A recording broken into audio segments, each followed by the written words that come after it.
Hello everyone, thanks for coming to my class. I am Srinivas Adusumalli. In today's class I am going to begin a new chapter, pronouns. Pronouns అనేవి మీలో చాలామందికి పేరు వినుంటారు, ఆ definition కూడా వినుంటారు. ఏంటి, నౌన్స్కి బదులుగా వాడుతాము అని. అంతకుమించి ఇంకా తెలిసే అవకాశం లేదు, ఎందుకంటే మీకు ఎవరు డీటెయిల్డ్గా అసలు ప్రొనౌన్స్ గురించి ఎప్పుడూ చెప్పి ఉండలేదు. సో ప్రొనౌన్స్ అనేవి నౌన్కి బదులుగా వాడుతాము. ఓకే, ఈ ప్రొనౌన్స్ మనము చాలా జాగ్రత్తగా నేర్చుకోవాలి, ఎందుకంటే ప్రొనౌన్స్ని మనము డిఫరెంట్ కేటగిరీస్గా క్లాసిఫై చేసాం.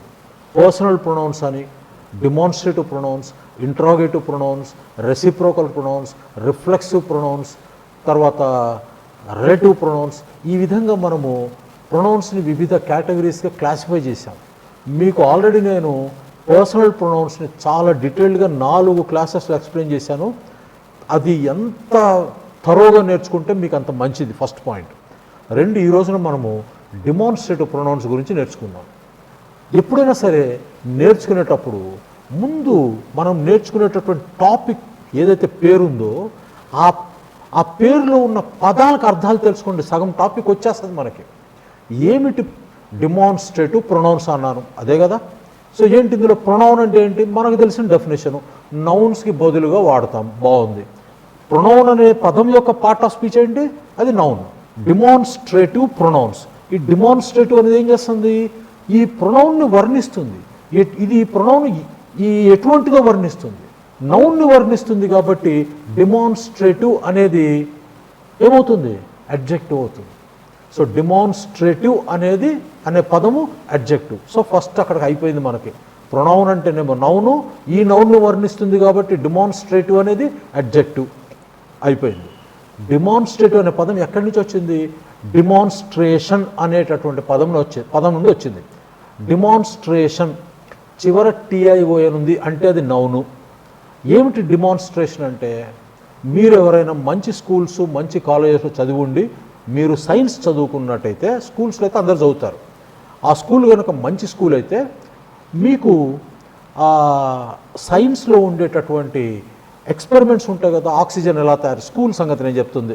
హైడ్రోజన్ సల్ఫైడ్ ఎలా తయారు చేస్తారు, హైడ్రోజన్ ఎలా తయారు చేస్తారు, లేదా మ్యాగ్నెటిక్ ప్రాపర్టీస్ చెప్పేటప్పుడు అవి మనకి ముందు టీచర్ గారు, స్కూల్ లెవెల్ అయితే టీచర్ గారు ముందు మనకి అది ఆ ఎక్స్పెరిమెంట్ చేసి మనకు చూపిస్తారు. దాన్నే డిమాన్స్ట్రేషన్ అంట.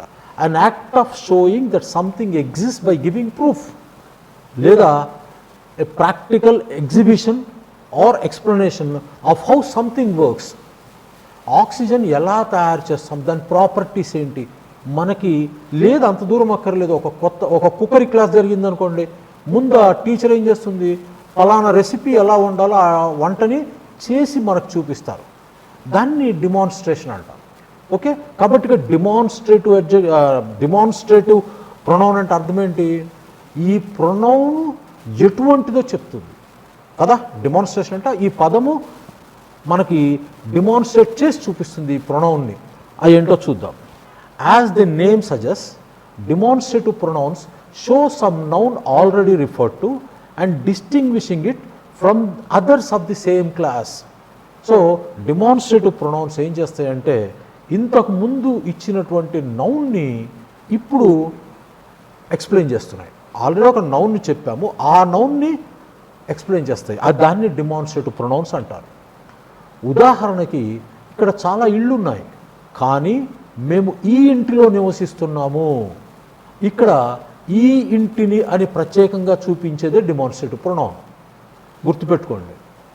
తర్వాత ఏంటంటే, ఈ విధంగా ఇది, ఇవి, అది, అవి అనే పదాలు డిమాన్స్ట్రేటివ్ ప్రొనౌన్స్ కిందకి వస్తాయి. ఈ పదాలనే ఇంగ్లీష్లో దిస్, దీస్, దట్, దోస్ అని అంటారు. ఇక్కడ 2 ఎగ్జాంపుల్స్ ఇచ్చాను చూడండి. There are many houses here, ఇక్కడ చాలా ఇళ్ళు ఉన్నాయి.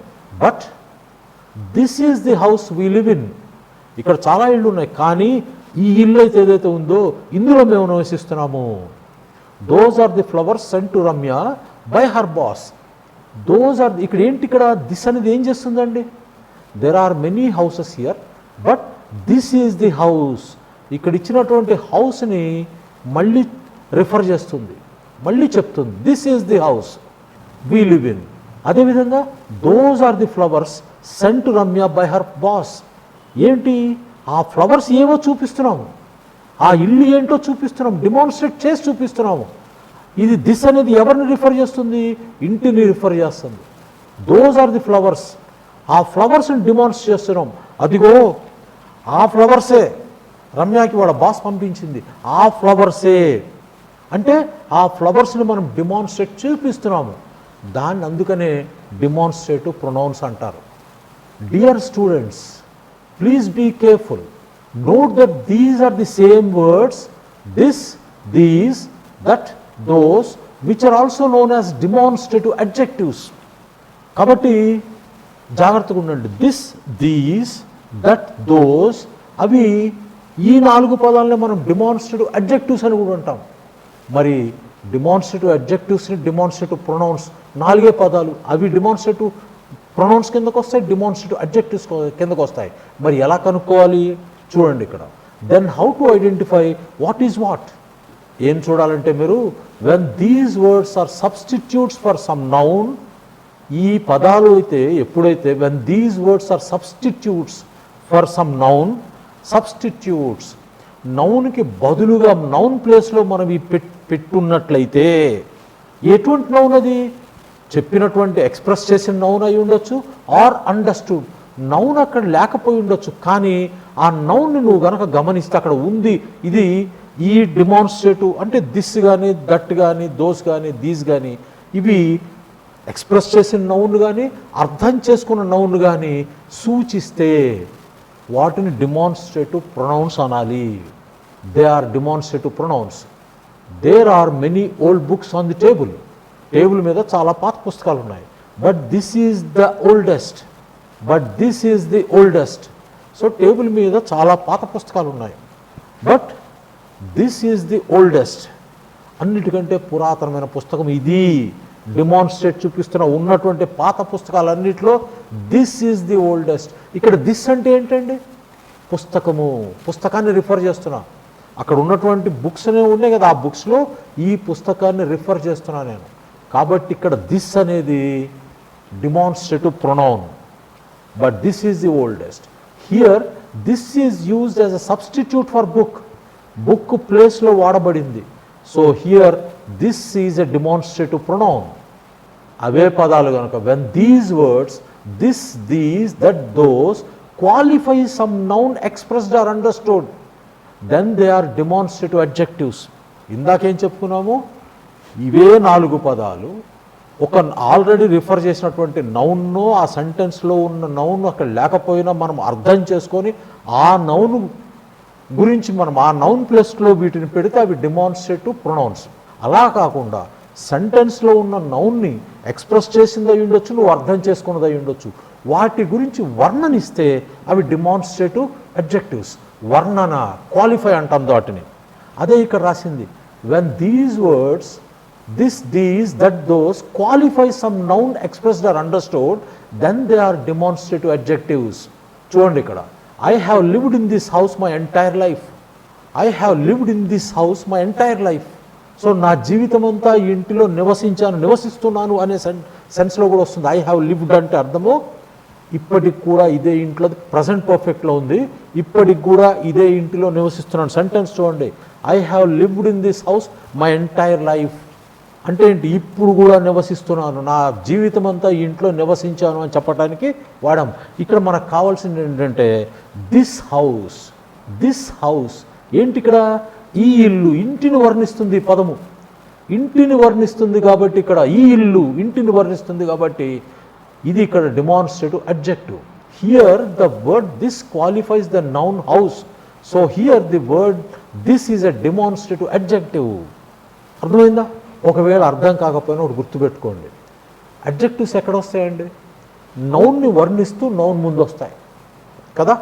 కాబట్టి దిస్, దట్, దోజు, దీజు ఇవి నౌన్కి ఇమీడియట్గా ప్రిసీడ్ అవుతాయి. అంటే నౌన్కి ఇమీడియట్గా ముందు వస్తే అవి డిమాన్స్ట్రేటివ్ అడ్జెక్టివ్స్గా గుర్తుపెట్టుకోండి.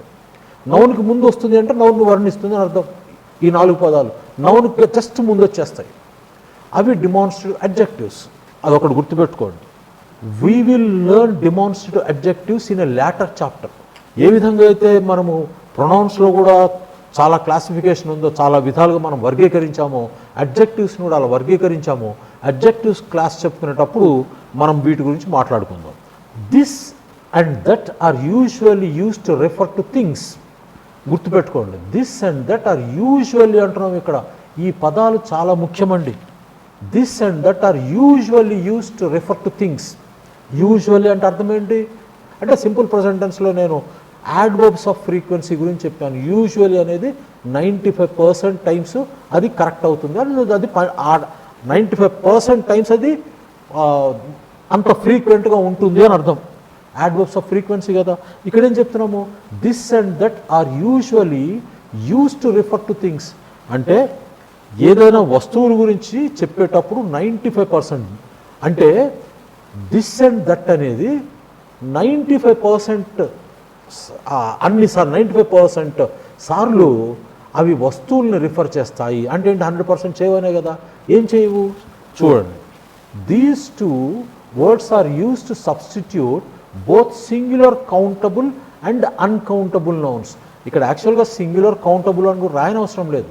సింగులర్ అండ్ అన్కౌంటబుల్ నౌన్స్ అంటే సరిపోతుంది. ఎందుకంటే సింగులర్ నౌన్స్ ఎక్కడ వస్తాయండి, కౌంట్ చేయగలిగితేనే కదా సింగులర్ అనేది మనం.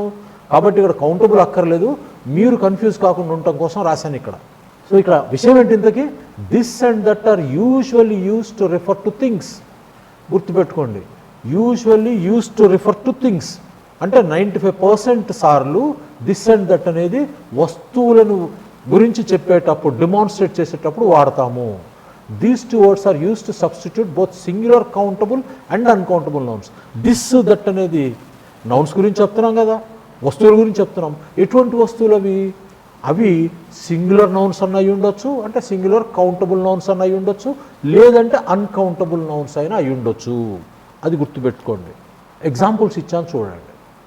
ఇప్పుడు 95% టైమ్స్ మనము థింగ్స్ని గురించి చెప్పేటప్పుడు దిస్ అండ్ దట్ వాడతామని చెప్పాను. మరి మిగతా 5% కొంచెం ఆగిన తర్వాత చెప్తాను. ముందు దీని ఎగ్జాంపుల్స్ చూడండి. There are many good books in the book case. There are many good books in the bookcase, but this is my favorite book, Cosmos by Carl Sagan. But this is my favorite book, Cosmos by Carl Sagan. There are many good books in the bookcase. Bookcaseలో చాలా మంచి పుస్తకాలు ఉన్నాయి. But this is my favourite book. ఎవరి గురించి చెప్తున్నావు? This అనేది ఇక్కడ దేన్ని వర్ణిస్తుంది? పుస్తకాన్ని వర్ణిస్తుంది. వర్ణించేటువంటి అడ్జెక్టివ్స్లోకి అడగండి. పుస్తకం ప్లేస్లో మనం దీన్ని సబ్స్టిట్యూట్ చేసాం. పుస్తకం గురించి చెప్తుంది. ఈ పుస్తకం ప్లేస్లో మనము దిస్ అనేదాన్ని సబ్స్టిట్యూట్ చేసాం. అందుకని ఇక్కడ but this is my favourite book. ఏంటది? Cosmos by Carl Sagan. This is the perfect weather for a picnic. This is the perfect weather for a picnic. ఇక్కడ దిస్ అనేది ఎవరి గురించి చెప్తుంది, ఎవరిని డిమాన్స్ట్రేట్ చేస్తుందంటే పర్ఫెక్ట్ వెదర్ని డిమాన్స్ట్రేట్ చేస్తుంది. అంటే ఏంటి, ఇక్కడ వెదర్ ప్లేస్లో మనము దిస్ వాడాం, పర్ఫెక్ట్ వెదర్ ప్లేస్లో దిస్ వాడాం. కాబట్టి దిస్ అనేది demonstrative pronoun. This is the only key that works. This is the only key. అక్కడ దిస్ అనేది ఆ కీ ప్లేస్లో సబ్స్టిట్యూట్ చేశాం కాబట్టి అది డిమాన్స్ట్రేటివ్ ప్రొనౌన్. కొన్ని తెలుగులో ఎగ్జాంపుల్స్ ఇస్తున్నాను, అంటే మీకు నోట్స్ ఇస్తాను. ఆ నోట్స్లో మీకు ఎక్సర్సైజ్ ఉంటుంది మొత్తం. ఆ ఎక్సర్సైజ్లో మీరు ఎప్పట్లాగానే ప్రింట్ తీసుకొని చక్కగా క్వశ్చన్ పేపర్ ఆన్సర్ చేసి, అంటే నేను మీకు తెలుగులో సెంటెన్సెస్ ఇస్తాను. ఆ సెంటెన్సెస్ని మీరు క్రింద ఆన్సర్స్ రాసి నాకు మెయిల్ చేయండి, నేను కరెక్షన్ చేస్తాను. లేదా తర్వాత మీకు మళ్ళీ దీన్ని ఎక్స్ప్లెయిన్ కూడా చేస్తాను, ఆ సెంటెన్సెస్ ఇంగ్లీష్లో ఎలా రాయాలో. ఇక్కడ నేను చెప్పదలుచుకున్న విషయం కొంచెం ఆ తెలుగు సెంటెన్సెస్ దగ్గరికి వెళ్ళినప్పుడు చెప్తాను. ఓకే, నేను ఈ సిటీకి మొదటిసారి వచ్చాను అంటే I came to this city for the first time అని అనకూడదు. ఇది చాలామంది అంటారు, నేను ఈ సిటీకి మొదటిసారి వచ్చాను అంటే I came to this city for the first time. తప్పది, అలా అనకూడదు. అనకూడదా అంటే నేటివ్ స్పీకర్స్ అలా అనరు. ఏమంటారంటే this is my first time in this city. This is my first time in this city. ఇక్కడ దిస్ అనేది దేని గురించి చెప్తుందండి? ఈ ఫస్ట్ టైం గురించి చెప్తుంది. ఈ టైం అనేటటువంటి నౌన్ గురించి చెప్తుంది. ఇది అది నౌన్ ప్లేస్లో దీన్ని సబ్స్టిట్యూట్ చేసాం. ఇక్కడ గురించి చెప్తుంది అంటే మీరు వర్ణనలోకి వెళ్ళకండి, వర్ణించటం లేదు నేను ఇక్కడ. ఈ ఫస్ట్ టైం అనే దాన్ని ఇక్కడ దాని ప్లేస్లో ఇది సబ్స్టిట్యూట్ చేసాం. This is my first time in this city అని చెప్పాలి. ఇది చాలా జాగ్రత్తగా గుర్తుపెట్టుకోండి. అదేవిధంగా this is the best day of my life, this is the best day of my life. ఇక్కడ దిస్ అనేది బెస్ట్ డేని సబ్స్టిట్యూట్ చేస్తుంది. ఇక్కడ తెలుగులో మీకు సెంటెన్సెస్ వస్తాయి. ఇక్కడ నుంచి మీరు దీన్ని ప్రింట్ తీసుకొని దీని మీదే ఆన్సర్స్ రాసి నాకు గనక మెయిల్ మళ్ళీ స్కాన్ చేసి మెయిల్ చేస్తే గుడ్. లేదా మీరు ఇది ప్రింట్ తీసుకొని వైట్ పేపర్ మీద కనుక మీరు ఆన్సర్స్ రాస్తే జస్ట్ క్వశ్చన్ నెంబర్ రాయండి, ఇంగ్లీష్ సెంటెన్స్ రాసేయండి, తెలుగులో రాయని అవసరం లేదు. నేను తర్వాత దీన్ని మీకు ఎక్స్ప్లెయిన్ చేస్తాను. ఇక్కడ చూడండి, ఇదే కేక్లోని చివరి స్లైస్. ప్రపంచంలో అత్యంత వేగంగా ప్రయాణించే కారు ఇదే, నా జీవితంలో ఇదే అతిపెద్ద ఛాలెంజ్. ఈ విధంగా మాత్రమే ఈ ప్రాబ్లమ్ని సాల్వ్ చేయవచ్చు. సిటీకు వెళ్ళటానికి ఇదే ఆఖరి ట్రైన్. సూషీ తినడానికి ఇదే నా మొదటి ప్రయత్నం. సూషీ అంటే మీకు జపాన్లో ఒక డెలికసీ, వాళ్ళు చాలా ఇష్టంగా తింటారు. మా పిల్లలు నేను ప్రయత్నం చేశాం కానీ మన వల్ల కాలేదంటే రా ఫిష్, దాదాపు 5 రకాల ఫిష్ రా వండర్, ఇంకా దాన్ని జస్ట్ దాని మీద సాస్ వేసుకొని తినేయటమే. ప్రయత్నం చేశాం కానీ మన వల్ల కాలేదు. అది వాళ్ళు చాలా ఇష్టంగా తింటారు. ప్రపంచం నుంచి జపాన్ వచ్చిన ప్రతి వాళ్ళు టూరిస్టులు ఇది తింటారు, తినడానికి ప్రయత్నం అన్నా చేస్తారు. అందరు తింటారు, చాలా బాగుంటుందట. మన వల్ల కాలేదు. సూషీ అంటే అది మీకు తెలియటం కోసం చెప్తున్నాను. నా కోసం ఇదే సరి అయిన నిర్ణయం. అది కాదు నేను చెప్పాలని భావించింది. అకేషన్ కోసం ఇదే పర్ఫెక్ట్ అవుట్ఫిట్. ఇది చాలా డిఫికల్ట్ ఎగ్జామినేషన్. ఆ పాట చాలా జ్ఞాపకాలను తిరిగి తెస్తూ ఉంటుంది. ఈ టౌన్లో ఇదే అత్యుత్తమమైన రెస్టారెంట్. అది చాలా ఘోరమైన ఐడియా. నేను కొనాలని అనుకుంటున్న కార్ అదే. అవార్డు గెలుచుకున్న మూవీ అదే. పార్టీకి నేను ధరించబోయే డ్రెస్ ఇదే. ఆ ఇంటిలో నేను నివసిస్తూ ఉండేవాడిని. ఈ టీచరే నా కలలు సాకారం చేసుకున్నటంలో నన్ను ఇన్స్పైర్ చేసింది. ఆ పొరపాటే క్రితంసారి నేను చేసింది. నేను నిన్న స్టోర్లో చూసిన మనిషి అతడే. మనం దృష్టి సారించవలసిన ప్రాబ్లం అదే. మనకున్న ఒకే ఒక ఆప్షన్ ఇదే. ఆ వెబ్సైట్ నుండే నేను సమాచారం పొందింది. నేను నీకు చెప్తూ ఉండిన పాట ఇదే. నీకు ఇదే లాస్ట్ వార్నింగ్. గమనించారా ఇవన్నీ ఎలా ఉన్నాయండి? మనము ప్రతిరోజు తెలుగులో మాట్లాడే సందర్భాల్లో ఉపయోగించే వాక్యాలు. ఈ వాక్యాలు మనం మాట్లాడాలన్నా రాయాలన్నా మనకి ప్రొనౌన్స్ పట్ల, ఎందుకంటే ప్రొనౌన్స్ని కూడా మనము సబ్జెక్ట్స్గా వాడతాం. ప్రొనౌన్ అంటే ఏంటండి? నౌన్కు బదులుగా వాడుతున్నాం. సబ్జెక్ట్ ఏది ఉంటుంది వాక్యంలో? నౌన్ ఉంటుంది. నౌన్ ప్లేస్లో ప్రొనౌన్ పెడుతున్నామంటే ప్రొనౌన్ కూడా సబ్జెక్టేగా. కాబట్టి ప్రొనౌన్స్ అన్నీ జాగ్రత్తగా నేర్చుకోండి. ఎందుకంటే మీరు ఒక వాక్యం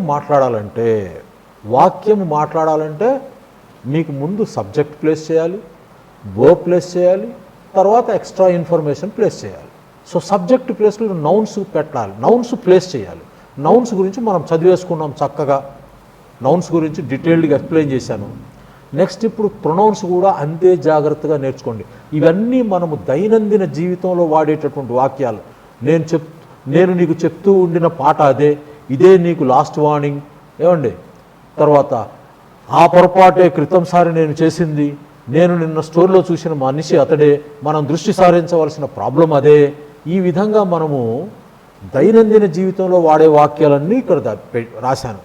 ఇవి కాకుండా మీకు ఇంకా శ్రమపడేటటువంటి తత్వం ఉంటే ఈ క్వశ్చన్ పేపర్తో పాటుగా మీరు ఇంకొక 20 సెంటెన్సెస్ మీరు ఇంగ్లీష్లో రాయకండి. 20 సెంటెన్సెస్ తెలుగులో రాసి దాని కింద మళ్ళీ ఇంగ్లీష్లో రాయండి. అప్పుడు నాకు తెలుగులో మీరేమనుకుంటున్నారు, అది కరెక్ట్గా ఇంగ్లీష్లో రాశారా లేదా అని నేను కరెక్షన్ చేయడానికి వీలవుతుంది. అలా ఎవరైనా రాయగలిగితే ఇంకొక 20 మీరు ఆలోచించండి. దైనందిన జీవితంలో ఎటువంటి సెంటెన్స్ ఇలా ఉండాలి, సెంటెన్స్ తెలుగులో కూడా ఇలా ఉండాలి, అటువంటి వాడి మీరు చక్కగా చేయండి. ఓకే, ఇక్కడ ఇవన్నీ ఎలా ఉన్నాయండి? స్టేట్మెంట్స్ అండి, స్టేట్మెంట్స్. ఇవన్నీ క్రితంసారి స్టేట్మెంట్స్ మీరు జాగ్రత్తగా ఒకటి గుర్తుపెట్టుకోండి. స్టేట్మెంట్స్ మనము సాధారణంగా మాట్లాడే వాటిల్లో 80% మనం స్టేట్మెంట్సే మాట్లాడతాం. అందుకనే మళ్ళీ ఒకసారి చెప్తున్నా, present statements, past statements, future statements, వాటిల్లో థరోగా ఎటువంటి డౌట్ లేకుండా నేర్చుకోండి. తర్వాత ఇవి చాలా ఇంపార్టెంట్. ఓకే, తర్వాత The manager's views were different from those of his boss. The manager's views were different from those of his boss. So ఇప్పటి వరకు మనం ఏమి నేర్చుకున్నాము? దిస్ అండ్ దట్ అనేది 95% ఆఫ్ టైమ్స్ థింగ్స్కి వాడతాము, థింగ్స్ ప్లేస్లో వాడతాం. అవి కూడా ఎటువంటి థింగ్స్ అయి ఉండాలి? అవి సింగులర్ కౌంటబుల్ నౌన్స్ అన్న అయి ఉండాలి, అంటే సింగులర్ నౌన్స్ అన్న అయి ఉండాలి, లేదంటే అన్కౌంటబుల్ నౌన్స్ అన్న అయి ఉండాలి. 95% ఆఫ్ టైమ్స్ అలా వాడతాం. మరి మిగతా 5% దేనికోసం వాడతామంటే, మిగతా 5% ప్రజల గురించి చెప్పేటప్పుడు సబ్స్టిట్యూట్ చేయొచ్చు. మనం ప్రజలకు కూడా ఎప్పుడు సబ్స్టిట్యూట్ చేస్తామంటే, ఎవరినైనా మనము పరిచయ కార్యక్రమంలో, అంటే ఇతనికి పరిచయం చేస్తున్నాం, పరిచయ కార్యక్రమం ఇంట్రడ్యూస్ చేస్తున్నాం, అటువంటి సందర్భంలో మనము దిస్ దట్టు అనేది మనుషులకు కూడా వాడతాం. రెండవ సందర్భం ఏంటంటే, వారెవరు, నీవెవరు అని అడిగేటప్పుడు మనము ఈ దిస్ అండ్ దట్ని వాడతాం. అదే ఇక్కడ నేను చెప్పింది. This and that can also be used as pronouns to refer to people when they are being identified or asking who they are. Examples చూడండి. మీకు ఫోన్ మోగిందనుకోండి, ఆన్సర్ చేయగానే మీరు హలో హూ ఇస్ దిస్ అంటారు. మీరు హూ ఆర్ యూ అనకూడదు. Hello who are you అనేది రూడ్గా ఉంటుంది. Who are you అనకూడదు. హూ ఇస్ దిస్ అదనమాట. హూ ఈజ్ దిస్ అంటే మీరు ఎవరో తెలుసుకోవటానికి వాడేటప్పుడు కూడా మనము హూ ఈజ్ దిస్ అంటాం. అదేవిధంగా అతనేం చెప్తాడు తెలుసు, అప్పుడు ఐఎమ్ శ్యామ్ అని చెప్పరు జనరల్గా native speakers. This is Shyam అని చెప్తాడు. నేటివ్ స్పీకర్స్ ఐఎమ్ శ్రీనివాస్ అని చెప్పడు. ఫోన్లో మాట్లాడేటప్పుడు అవతల వ్యక్తి ఏమడుగుతాడు, నేను ఫోన్ చేశాను, అవతల వ్యక్తి ఏమడుగుతాడు, హలో హూ ఈజ్ దిస్ అంటాడు. అప్పుడు నేను this is Srinivas, so I'm Srinivas అని చెప్పరు, దిస్ ఈజ్ శ్రీనివాస్ అని చెప్తారు. సో పరిచయ కార్యక్రమం అనమాట. ఫోన్లోనే అక్కర్లేదండి, మీరు తర్వాత చెప్తాను ఎగ్జాంపుల్స్. ఇంకొక ఎగ్జాంపుల్ చూడండి. Ramesh looked at the photograph attentively and asked, is this your father? Ramesh looked at the photograph attentively and asked, is this your father? Is he your father అన్నారు, ఈజ్ దిస్ యువర్ ఫాదర్ అట్లా అడుగుతారు. So ఈ photo చూసిన తర్వాత వారెవరో తెలుసుకోవటానికి నేను అడిగే ప్రశ్నలో దిస్ దట్టు అని రావాలి. ఈజ్ దిస్ యువర్ ఫాదర్ అనాలి తప్పించి ఈజ్ హీ యువర్ ఫాదర్ అనకూడదు. తర్వాత when you are introducing people, ఇది ఇందాక నేను చెప్పింది పరిచయ కార్యక్రమం. When you are introducing people you can say this is my friend Kiran Kumar.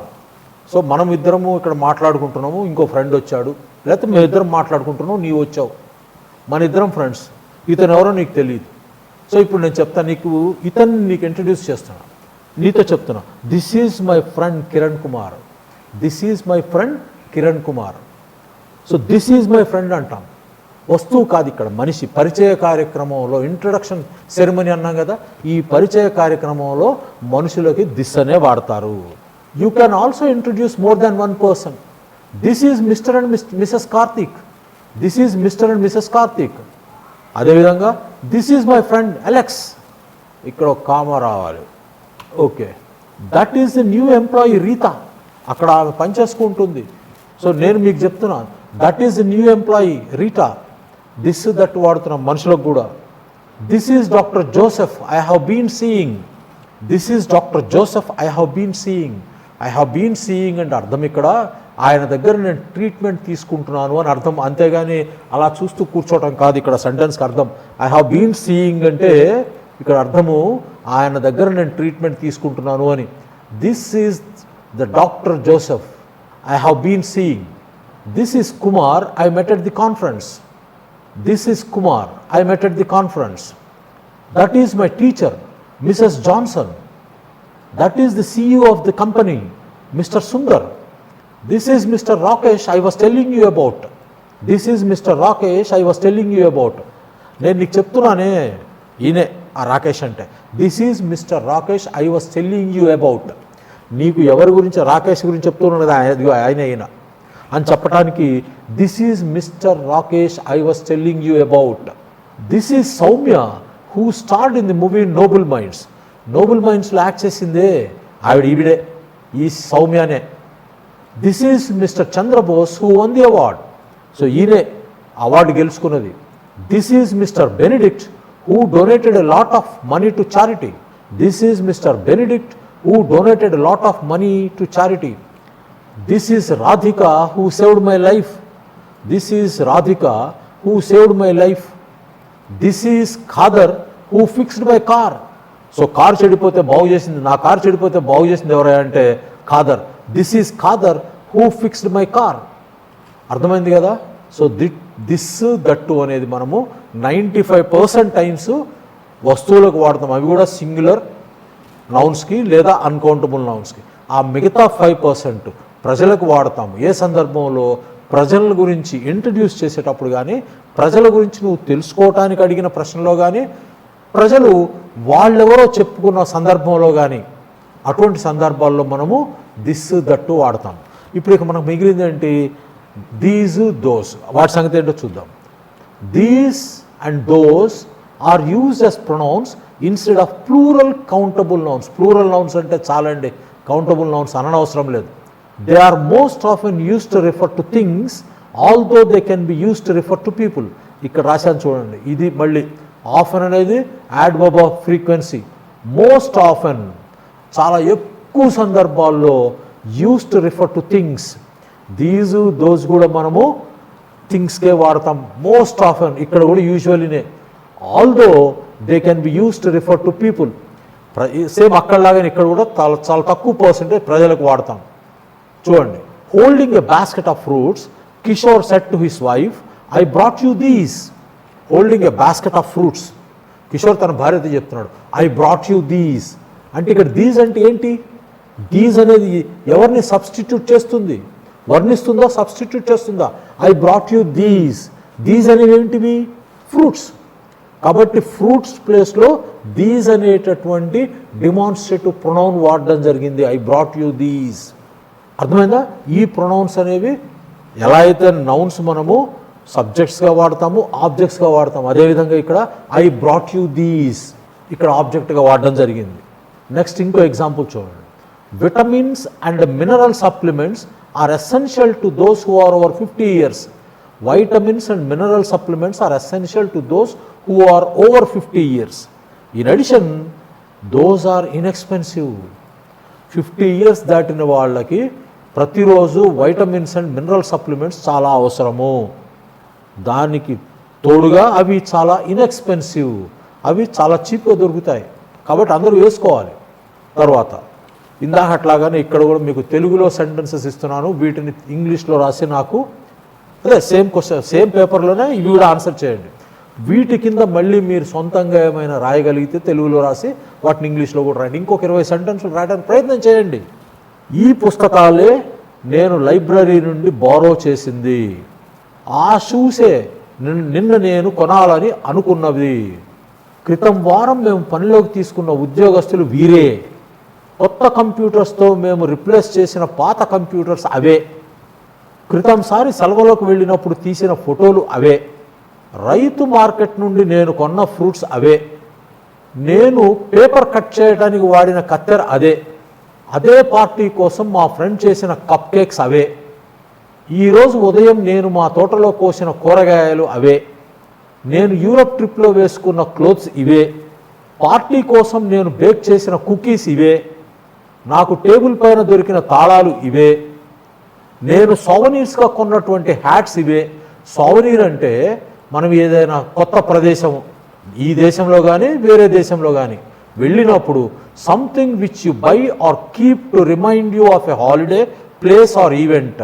So మనం ఇతర దేశాలు ఇతర ప్రదేశాలకు వెళ్ళినప్పుడు మనము వాటికి జ్ఞాపకాలుగా కొన్ని వస్తువులు కొనుక్కొచ్చుకుంటాం. వాటిని సోవనీర్స్ అంటారు. నేను సోవనీర్స్గా కొన్నటువంటి హ్యాట్స్ అవే. నేను పనిచేస్తూ ఉన్నప్పుడు వినడానికి ఇష్టపడే పాటలు ఇవే. నీవు వెళ్ళిపోయే ముందు సంతకం పెట్టవలసిన డాక్యుమెంట్స్ ఇవే. నేను ఖాళీ సమయంలో చదివే పుస్తకాలు ఇవే. నేను చందా కట్టిన మ్యాగజైన్స్ అవే. నేను రాయటానికి ఉపయోగించే పెన్నులు ఇవే. సబ్మిట్ చేయుటకు ముందే నేను రివ్యూ చేయవలసిన పేపర్స్ అవే. క్రితం నెల తోట కోసం నేను కొన్న మొక్కలు అవే. ఆ వీడియో గేమ్స్ అంటే నా నెవ్యూస్ పిచ్చెక్కినట్లుగా ప్రవర్తిస్తారు. నాకు ఇష్టమైన వంటకం చేయడానికి నేను వాడే మసాలా దినుసులు ఇవే. నా పిల్లలు ఆడుకోవడానికి ఇష్టపడే బొమ్మలు ఇవే. నేను నా పెళ్లి రోజు వేసుకున్న షూస్ ఇవే. అర్థమైంది కదా? వీటికి కూడా చక్కగా తెలుగులో రాయండి. మీకు ఇంకా మీ సొంత ఇంకొక 20 సెంటెన్స్ 10 మీకు ఇష్టమైనవి మీకు తెలిసినవి ఆలోచించుకొని రాస్తే మంచిది. ఓకే, ఇక్కడితోటి మనకి డిమాన్స్ట్రేటివ్ ప్రొనౌన్స్ అయిపోయింది. ఈ డిమాన్స్ట్రేటివ్ ప్రొనౌన్స్ జాగ్రత్తగా చదువుకోండి. ఈ సెంటెన్సెస్ అన్నీ పైకి చదవండి. ఇవన్నీ స్టేట్మెంట్స్ అండి. మనం చెప్పా కదా 85% మన మాటల్లో ఎప్పుడూ స్టేట్మెంట్స్ ఉంటాయి. సో స్టేట్మెంట్స్ మీద మీరు ఎంత పట్టు సాధిస్తే మీకు పైకి చదవటం వల్ల మాట్లాడడం అలవాటు అవుతుంది. సో పైకి చదవండి.